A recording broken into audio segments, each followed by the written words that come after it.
Good morning दोस्तों। वादे के मुताबिक हम फिर हाजिर हैं मुंबई टू थोसेगर पार्ट 2 लेके। और अगर आपने पार्ट 1 नहीं देखा है तो लिंक हमने डिस्क्रिप्शन में डाल दिया, जरूर देखें, नहीं तो सफर अधूरा लगे। चलिए आगे के सफर पे चलते हैं। आज हमारे ट्रिप का दूसरा दिन और सुबह हो चुकी है। कल रात अंधेरे होने के कारण हम आपको कुछ दिखा नहीं, तो आइए अब देखते हैं कि अनजाने में हम रात को कहाँ आ पहुंचे। आ गया ना मजा, तो थोड़ा आनंद और लेते हैं और चलते हैं थोसेगर को एक पक्षी की नजरों से देखते हैं।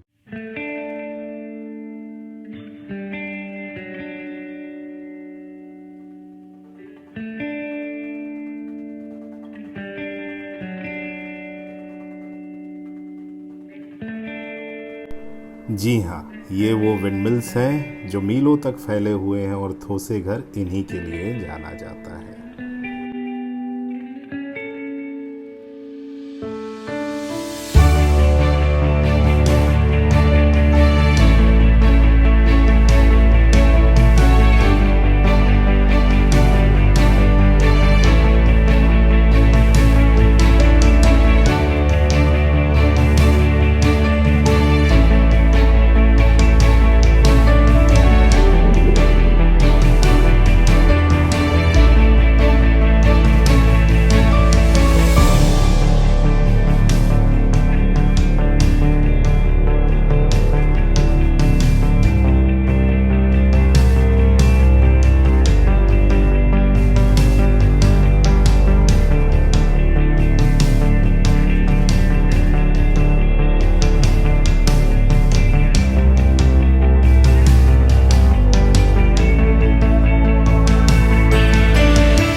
तो चलिए सुतार भाई और उनके रिसोर्ट को अलविदा कहते हैं और निकलते हैं आगे के सफर पे, क्योंकि अभी सफर बहुत लंबा है।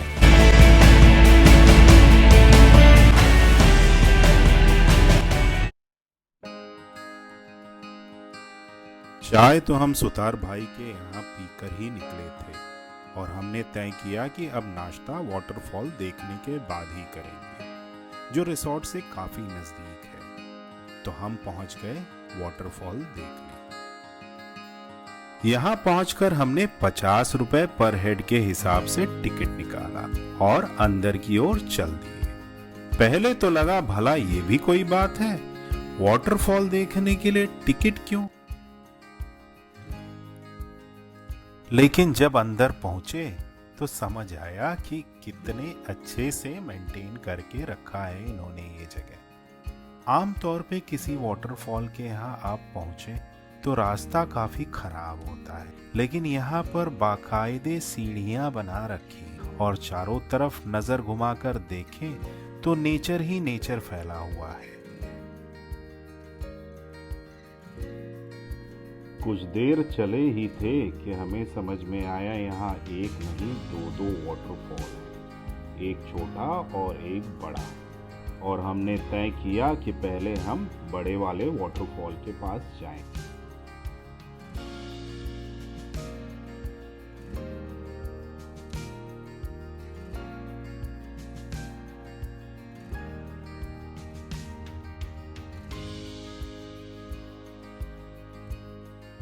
कुछ और आगे पहुंचे कि हमें झरने के पानी की आवाज सुनाई देने लगी।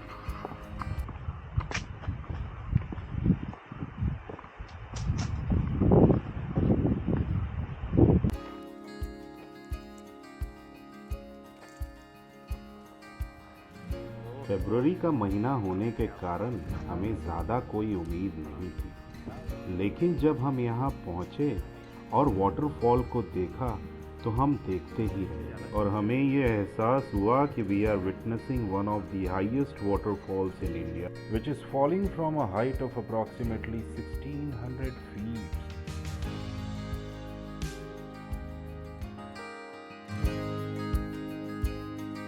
काफ़ी वक्त गुजारने और यहाँ की खूबसूरती निहारने के बाद अब वक्त था छोटे वाटरफॉल की तरफ जाने का।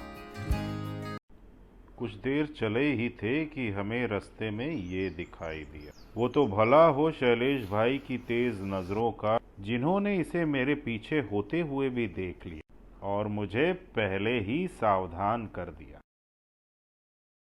चलिए, वैसे भी वो हमारे नहीं, हम उनके इलाके में थे, तो इनको यहीं छोड़ते हैं और हम आगे की तरफ बढ़ते हैं।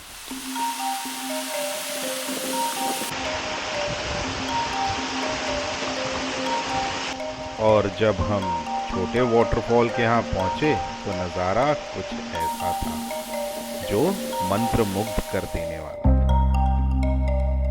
आप कुछ माने या ना माने, लेकिन एक बात तो ज़रूर मानेंगे कि ऐसा नज़ारा हमें रोज़ देखने नहीं मिलता है।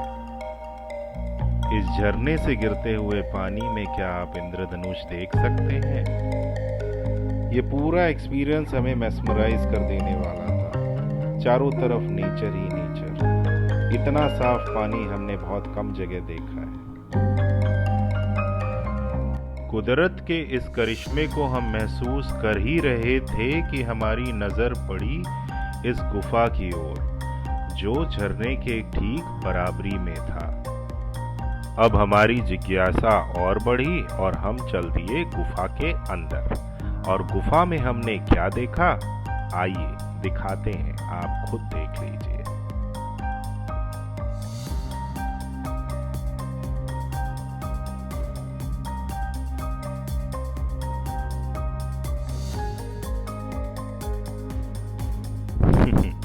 पहुंच के समझ में आ गया कि हम उस पहाड़ी के नीचे थे जिस पहाड़ी से ये झरना गिर रहा था। अब तक तो हमने सामने से आपको झरना दिखाया था, अब हम उस पहाड़ के नीचे खड़े होके उसके पीछे से आपको झरना दिखाते हैं।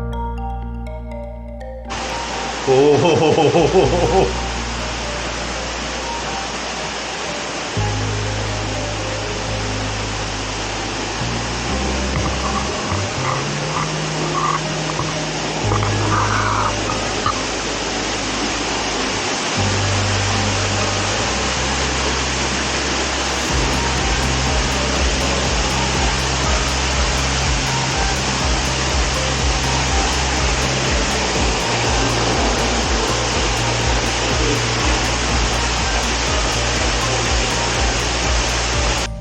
ये तो बस सोने पे सुहागा था, मजा ही आ गया।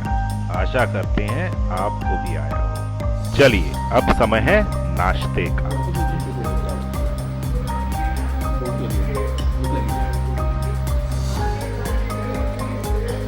मजा आ रहा है दोस्तों। एक बात बताओ,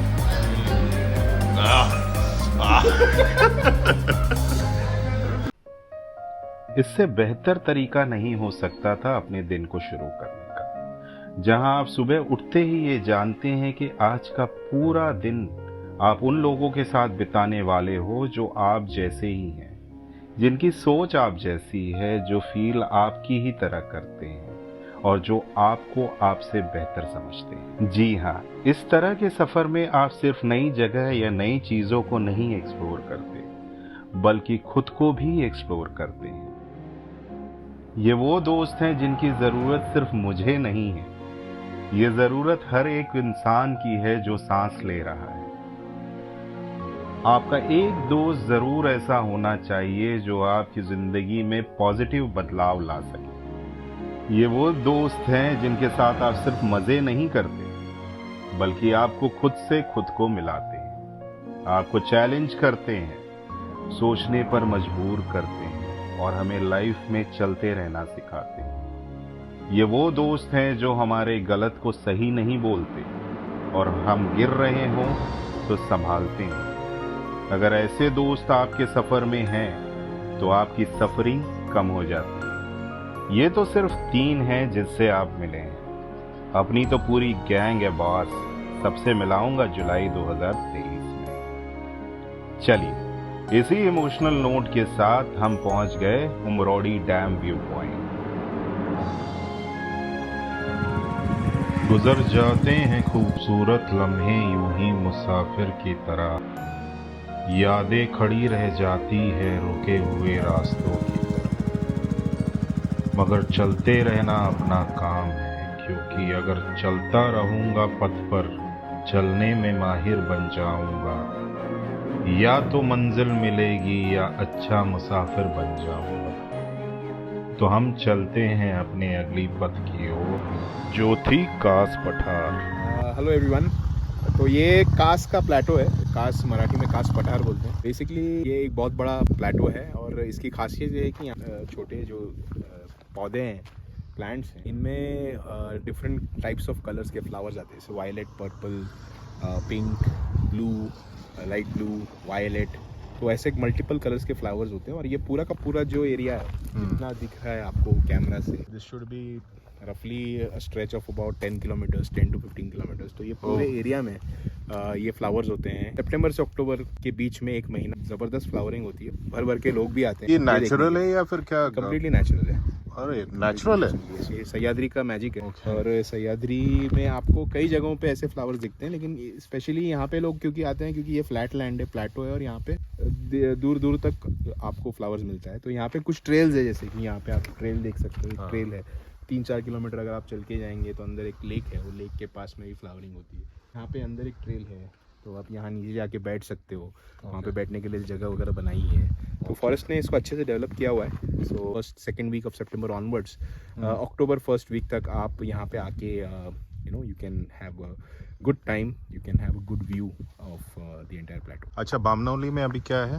Basically is on the Koyna bank reservoir. तो वहाँ से एक फेमस फोर्ट है वासोटा करके, which is completely jungle track पे, गाड़ियाँ वगैरह अलाउड नहीं है। सो बामनौली से वहाँ फेरी जाती है। बामनौली इसके अलावा फेमस है क्योंकि वहाँ पे बोटिंग वगैरह होता है, तो बहुत लोग वहाँ पे उसके लिए बोटिंग करने जाते हैं। वहाँ पे सीनरी बहुत बढ़िया है। सो अगर आप आगे देखेंगे बामनौली कैसा है।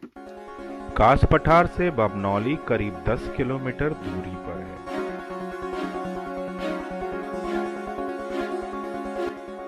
लेकिन बामनौली पहुंचने से पहले आइए निहारते हैं गुजरते हुए इन खूबसूरत रास्तों को।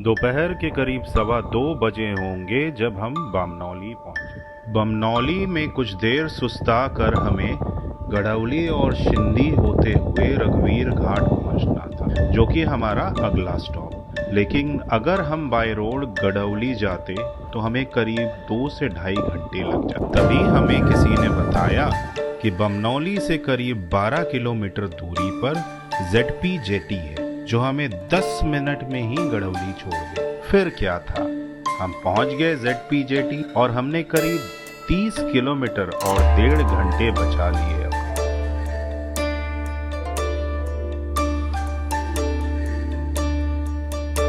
अब तक जितना भी ट्रैवल किया था पिछले 2 दिनों में, उसके मुकाबले हमारा अगला 50 किलोमीटर बहुत मुश्किल होने वाला, क्योंकि जिस रास्ते से हम जाने वाले थे वहां रास्ता बना ही नहीं था और हमारा पाला पड़ने वाला था या तो लाल सूखी मिट्टी या फिर पथरीले रास्ते। पूरे रास्ते हमें एक दूसरे से करीब 300 मीटर का फासला बना के चलना था, क्योंकि अगर हम नजदीक होते तो आगे वाली गाड़ी से इतना धूल उड़ता कि पीछे वाले को दिखाई देना मुश्किल था। इन सभी कारणों से आने वाला रास्ता हमारे लिए पूरी तरह से थका देने वाला था, लेकिन हम कहाँ रुके।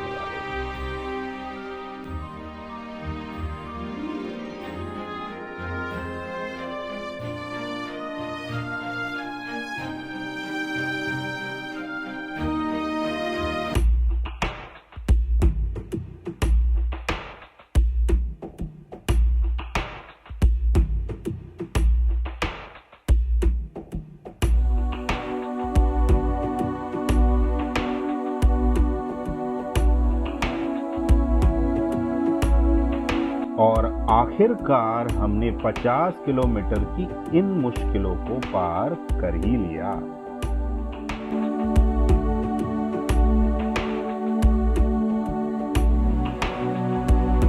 मैं, किशोर और विक्रम भाई करीब 6:30 बजे रघुवीर घाट पे पहुंच गए और इंतजार करने लगे शैलेश भाई के आने का।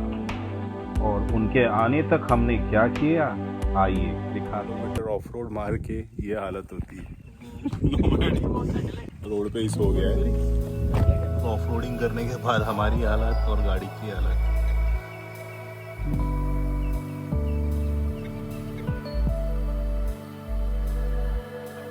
भाई तू कितना भी मुस्कुरा ले, तेरी शक्ल बता रही है तेरा हाल। लेकिन मजा आया। ऐसा नहीं बोला तो लग जाएंगे। क्या बोलते हैं? मजेदार राइड था, मजेदार। नोमैडिक को तो आदत है भाई, नोमैडिक हमारी आदत है। मजेदार राइड। नोमैडिक के लिए खाली कर लिया तो कर लिया, एक कौन सी बड़ी बात है। मैं तो इधर मार के आया, 400-500 तो मारना ही चाहिए राइडर को। ये स्पॉट पे रुके हैं हम।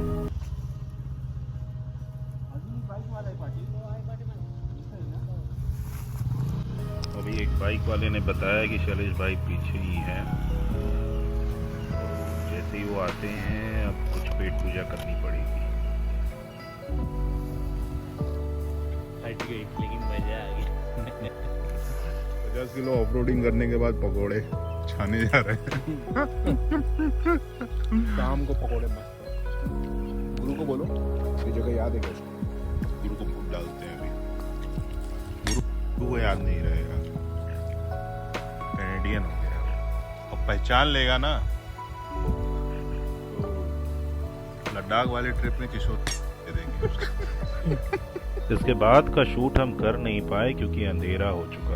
रघुवीर घाट से खेड़ होते हुए हम मानगांव पहुंचे, जहां हमने कोकन क्राउन रेस्टोरेंट में डिनर किया। आप सभी से तहे दिल से माफ़ी चाहता हूं क्योंकि इसके आगे का सफ़र आपके साथ साझा नहीं कर पाऊंगा क्योंकि अंधेरा हो चुका है और शूट कर नहीं पाए। अभी के लिए बस इतना बता सकता हूं कि मुंबई पहुंचने के लिए अब भी 160 किलोमीटर और 4 घंटे का सफ़र हमें पूरा करना। रात के करीब 3 बजे होंगे जब हम अपने घर मुंबई पहुंचे। मंजिल तो आ गई लेकिन सफ़र अभी जारी रहे और इस सफ़र को जारी रखने के लिए आपका सपोर्ट बहुत ज़रूरी है। और सपोर्ट करने के लिए ज़्यादा कुछ नहीं, बस लाइक, सब्सक्राइब और शेयर करना है। हाँ, पसंद आया हो तभी, ना आया हो तो और मेहनत करो। चलिए मिलते हैं किसी हाईवे पे क्योंकि हाईवे इज़ माई